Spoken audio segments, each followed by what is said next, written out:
हीर रांझा के प्यार की अद्भुत कहानी। हीर Ranjha true love story.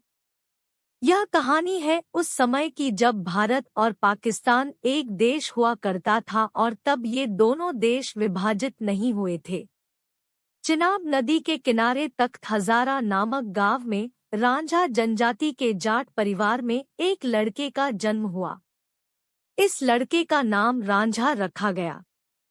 Ranjha इस परिवार का सबसे छोटा बेटा था। रांझा से बड़े 3 भाई थे जो खेती का काम किया करते थे और रांझा माँ बाप का सबसे दुलारा बेटा होने के कारण आराम से मस्त रहकर बांसुरी बजाता था। लेकिन रांझा की किस्मत में यह आराम न होकर विधाता ने कुछ और ही लिख रखा था। रांझा की भाभियों के द्वारा गृह क्लेश करने के कारण रांझा अपना घर छोड़ दिया और इधर उधर भटकने लगा। रांझा भटकते भटकते हुए हीर के गांव झंग पंजाब, अब पाकिस्तान में है, में जा पहुंचा। उसने वहां पहली बार हीर को देखा और पहली नजर में ही रांझा को हीर से प्यार हो गया। हीर सियाल जनजाति में पैदा हुई एक अमीर परिवार की लड़की थी और जब हीर ने जवान नवयुवक रांझा को देखा तो हीर भी उसे अपना दिल दे बैठी।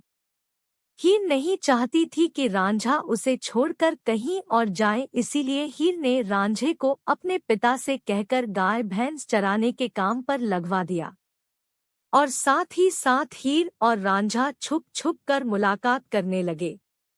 लेकिन वह कहते हैं ना कि ये इश्क नहीं आसान, बस इतना समझ लीजिए कि आग का दरिया है और डूब कर जाना है।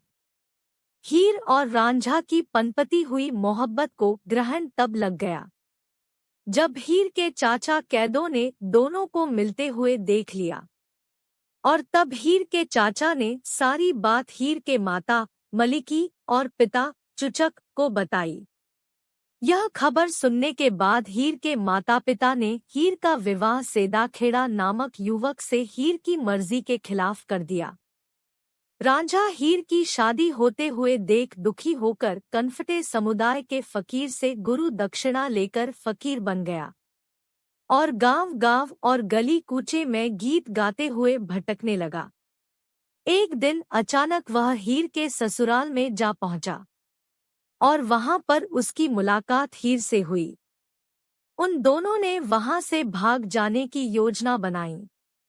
इस योजना में हीर और रांझा काफी हद तक कामयाब भी हो गए, लेकिन स्थानीय राजा के द्वारा पकड़े जाने पर दोनों को कड़ा इम्तिहान देना पड़ा। इस इम्तिहान के बाद राजा को एहसास हुआ कि हीर रांझा दोनों एक दूसरे से बेहद प्यार करते हैं। इसके बाद राजा ने हीर का विवाह रांझा के साथ करने का आदेश दिया, लेकिन हीर की खुशी हीर के चाचा से बर्दाश्त नहीं हुई। अंत वही हुआ जिसका डर था। शादी के दौरान हीर का चाचा हीर के खाने में जहर मिलाकर वो खाना हीर को खिला देता है और जहर वाला खाना खाने के कारण हीर की मौत हो गई। जब ये बात रांझा को पता चली कि हीर इस दुनिया में नहीं है, तो उसने भी उस जहर वाले खाने को खाकर खुदकुशी कर ली और इस कहानी का अंत भी बाकी प्रसिद्ध प्रेम कहानियों की तरह बेहद दुखद होता है। आज भी हीर रांझा की मजार झंग पाकिस्तान में मौजूद है और वहां आज भी लाखों प्रेमी प्रेमिका अपने मन में सुखी जीवन की कामना लिए वहां जाते हैं।